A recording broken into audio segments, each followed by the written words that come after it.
Welcome back everyone. Welcome to civil service study practice set number 93 लगाते हैं UPPCS के लिए। इस टेस्ट सीरीज़ की प्लेलिस्ट का लिंक आपको डिस्क्रिप्शन बॉक्स में मिल जाएगा। वहाँ पर आप टेस्ट नंबर 1 से लेकर 93 तक पहुँच सकते हो। तो चलिए स्टार्ट करते हैं। आज डेट हो गई है 20 जनवरी 2021। तो क्वेश्चन नंबर 1 पर आ जाइए। किसी अर्धचालक चालक का प्रतिरोध गर्म करने पर घटता है, बढ़ता है, स्थिर रहता है, या फिर इनमें से कोई नहीं? बताइए। किसी अर्धचालक चालक का प्रतिरोध गर्म करने पर घटता है। ऑप्शन नंबर बी है इसका आंसर। तो देखिए, अर्धचालक जो है ऐसे ठोस पदार्थ हैं जिनकी विद्युत प्रतिरोधकता जो है वो चालकों से तो अधिक होती है लेकिन कुचालकों से कम होती है। अर्धचालक का प्रतिरोध ताप बढ़ाने पर कम होता है यानी घटता है। निम्नलिखित में से कौन सी धातु अर्धचालक की तरह ट्रांजिस्टर में प्रयोग होती है? अर्धचालक की तरह ट्रांजिस्टर में प्रयोग होती है जर्मेनियम और सिलिकॉन। बहुत इंपॉर्टेंट है, पूछे जाते हैं। तो देखिए, जर्मेनियम और सिलिकॉन ऐसे मुख्य पदार्थ हैं जिनका उपयोग अर्धचालक की तरह ट्रांजिस्टर में किया जाता है। इनकी विद्युत चालकता सामान्य ताप पर चालक एवं विद्युत रोधी पदार्थों की चालकता के मध्य होती है। निम्नलिखित कथनों पर विचार करें। दो स्टेटमेंट है यहाँ पर, बताना कि इनमें से कौन सा करेक्ट है। सूर्य और ब्रह्मांड के अन्य तारों की ऊर्जा का स्रोत वहाँ पर होने वाले नाभिकीय संलयन है। सूर्य का अधिकांश भाग हाइड्रोजन और हीलियम का बना होता है। बिल्कुल, सूर्य तथा ब्रह्मांड के अन्य तारों की ऊर्जा का जो स्रोत है वो नाभिकीय संलयन ही है। अगर यहाँ विखंडन होता तो गलत हो जाता, इसलिए करेक्ट है फिलहाल। सूर्य का अधिकांश भाग हाइड्रोजन और हीलियम का ही तो बना है। करेक्ट है दोनों के दोनों स्टेटमेंट, दोहराया नहीं है, बिल्कुल सी है इसका आंसर। क्वेश्चन नंबर 4 है। एक कृत्रिम उपग्रह में विद्युत ऊर्जा का स्रोत क्या है? इंपॉर्टेंट है ये प्रश्न। एक कृत्रिम उपग्रह में विद्युत ऊर्जा का स्रोत सौर सेल ही है। ऑप्शन नंबर ए है इसका आंसर। तो देखिए, कृत्रिम उपग्रह जो है मानव द्वारा निर्मित ऐसे आकाशीय पिंड होते हैं जो बहुउद्देश्यों के लिए पृथ्वी की सतह से ऊपर विभिन्न ऊंचाइयों पर स्थापित किए जाते हैं। इन उपग्रहों में विभिन्न इलेक्ट्रॉनिक उपकरण लगाए जाते हैं जिनके संचालन के लिए सौर ऊर्जा का प्रयोग किया जाता है। ठीक है, सौर ऊर्जा कन्वर्ट होती है किसमें? इलेक्ट्रिक एनर्जी में, विद्युत ऊर्जा में। निम्नलिखित में से कौन सा तत्व सोलर सेल में प्रयोग किया जाता है? सोलर सेल में प्रयोग किया जाता है क्या? इनमें बताइए। सिलिकॉन, सीरियल, एस्टेटिन या फिर बेनेडियम? सौर सेल में प्रयोग किया जाता है किसका? सिलिकॉन का। तो सौर सेल द्वारा प्रकाश ऊर्जा को सीधे विद्युत ऊर्जा में रूपांतरित किया जाता है और सिलिकॉन का उपयोग सौर सेल में किया जाता है। फोटोवोल्टिक सेल संबंधित है, किससे संबंधित है? फोटोवोल्टिक सेल सौर ऊर्जा से ही संबंधित है। तो देखिए, सौर सेल या फिर प्रकाश वोल्टीय सेल एक विद्युत उपकरण है जो प्रकाश वोल्टीय प्रभाव द्वारा प्रकाश ऊर्जा को सीधे विद्युत ऊर्जा में बदलता है। नेक्स्ट क्वेश्चन है, क्वेश्चन नंबर 7 है। नाभिकीय संलयन रिएक्टरों के विषय में निम्नलिखित कथनों पर विचार कीजिए। नाभिकीय संलयन की बात हो रही है। वे भारी नाभिकों के विखंडन के सिद्धांत पर कार्य करते हैं। साधारणतः उनकी टोकामक डिज़ाइन होती है और वे बहुत अधिक तापक्रम पर कार्य करते हैं। बताइए इनमें से कौन सा सही है? देखिए, वे बहुत अधिक तापक्रम पर कार्य करते हैं तो करेक्ट है। साधारणतः उनकी टोकामक डिज़ाइन होती है, ये भी सही है। लेकिन संलयन की बात हो रही है, नाभिकीय संलयन रिएक्टर के विषय में स्टेटमेंट है। तो नाभिकीय संलयन रिएक्टर में तो दो हल्के नाभिक जुड़कर एक भारी नाभिक बनाते हैं ना, विखंडन थोड़ी होता है, उनमें संलयन होता है। तो ये गलत है पहला वाला स्टेटमेंट। अब एक जहाँ पर होगा, यहाँ पर एक है, ये एलिमिनेट कर दो, यहाँ ये भी एलिमिनेट कर दो, उपरोक्त ये भी एलिमिनेट कर दो, तो केवल 2 और 3 हो जाएगा इसका आंसर सी।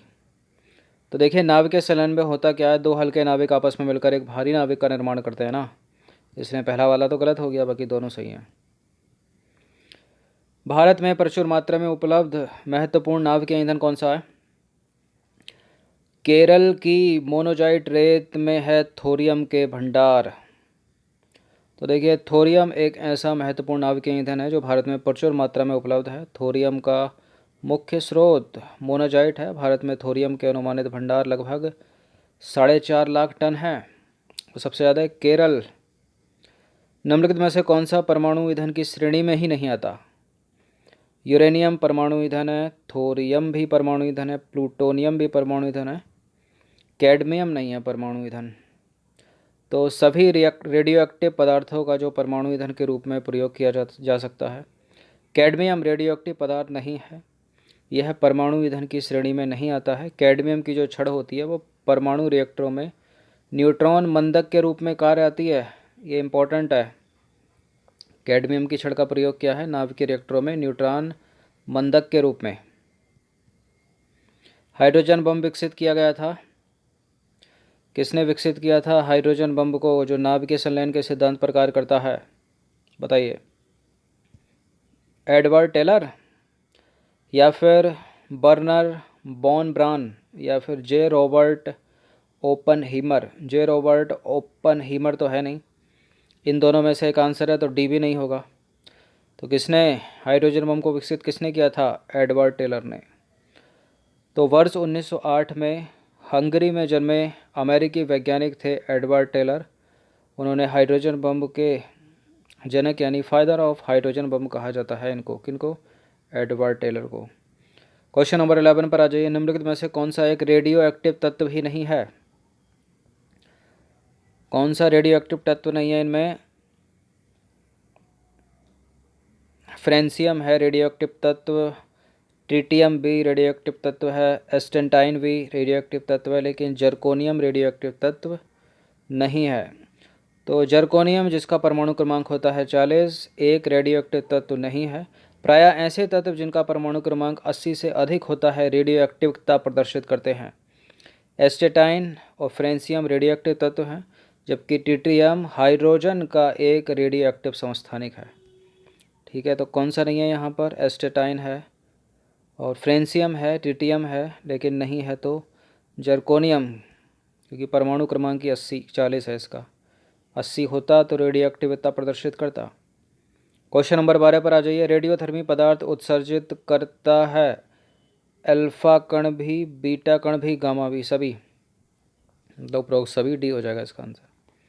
तो ऐसे पदार्थ जो रेडियो एक्टिव किरणों का उत्सर्जन करते हैं रेडियो एक्टिव पदार्थ कहलाते हैं। इनमें अल्फा किरणें, बीटा किरणें, गामा किरणें तीनों का उत्सर्जन होता है। क्वेश्चन नंबर 13 पर आ जाइए। अगर चालू नाभिकीय रिएक्टरों में कंट्रोल छड़ों का उपयोग नहीं किया जाए तो क्या होगा? क्या रिएक्टर कार्य करना बंद कर देगा? चेन प्रक्रिया सीमा से बाहर चली जाएगी? रिएक्टर में कार्य धीमा हो जाएगा? या फिर रिएक्टर यथावत कार्य करता रहेगा? क्या होगा अगर चालू नाभिकीय रिएक्टर में कंट्रोल छड़ों का उपयोग नहीं किया जाए? कंट्रोल छड़ कौन सी? कैडमियम की छड़, न्यूट्रॉन मंदक का कार्य करती है ना।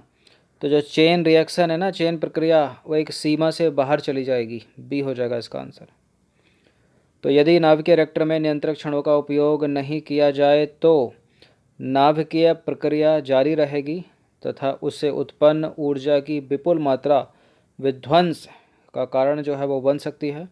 नाभिकीय रिएक्टरों में कैडमियम की छड़ों का नियंत्रक छड़ों के रूप में जो है उपयोग किया जाता है। निम्नलिखित में भारत में भारी जल बनाया जाता है? कहाँ बनाया जाता है भारत में भारी जल? भिलाई नहीं, दिल्ली नहीं, असम नहीं, ट्रॉम्बे में बनाया जाता है। तो भारत में भारी जल के उत्पादन की जिम्मेदारी ट्रॉम्बे स्थित भारी जल बोर्ड की है, जिसका उपयोग नाभिकीय रिएक्टर में किया जाता है। क्वेश्चन नंबर 15 पर आ जाइए। 15वां प्रश्न है। निम्नलिखित में से कौन सा सही सुमेलित नहीं है? कैगा परमाणु ऊर्जा कर्नाटक संयंत्र कर्नाटक में, मद्रास परमाणु ऊर्जा कलपक्कम में, नरोरा उत्तर प्रदेश और राजस्थान जयपुर। देखिए कैगा तो परमाणु ऊर्जा संयंत्र है, कर्नाटक में सही है। ठीक है, मद्रास परमाणु ऊर्जा संयंत्र कलपक्कम भी सही है, नरोरा तो उत्तर प्रदेश में है। राजस्थान परमाणु ऊर्जा संयंत्र जयपुर में थोड़ी है, कोटा में है, मतलब रावत भाटा में। तो ये सुमेलित है, ये सुमेलित है, ये सुमेलित है, ये सुमेलित नहीं है। तो राजस्थान परमाणु ऊर्जा संयंत्र जो है वो रावत भाटा कोटा राजस्थान में स्थित है, उदयपुर में नहीं है, बाकी सारे सुमेलित हैं। तो 15 प्रश्न थे ये यूपीपीसीएस के प्रीवियस ईयर के, जो पहले पूछे गए हैं। ठीक है, तो इनकी प्रैक्टिस कर लीजिएगा कम से कम एक बार। आप सब्सक्राइब कर सकते हो सिविल सर्विसेज स्टडी चैनल को, और टेलीग्राम चैनल से ज़रूर जुड़ जाइएगा। सिविल सर्विसेज स्टडी के डिस्क्रिप्शन बॉक्स में उसका लिंक है। धन्यवाद। हर दिन प्रैक्टिस करें। 13 जून को एग्ज़ाम है यूपी पीसीएस का, और 27 जून को एग्ज़ाम है यूपीएससी सिविल सेवा का।